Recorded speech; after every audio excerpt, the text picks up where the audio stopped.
Today I want to talk to you about the radar system, which is designed by Securefast for disabled toilets where electronic doors are required. For many years you would recognise this key, which was mechanically used to open the disabled toilets in public areas.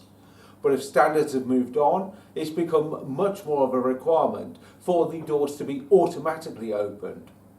So with this unit, you have your key in the normal way, turn the key, and that would work the operator and unlock the door.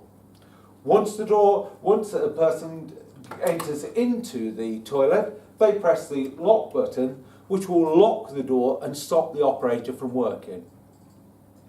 Once they're completed, they can then press the open, and that will automatically open the door again and reset the unit to be vacant for another person to use it. Of course, one of the important things is if somebody has an accident within the toilets, we need to be able to get in to help them.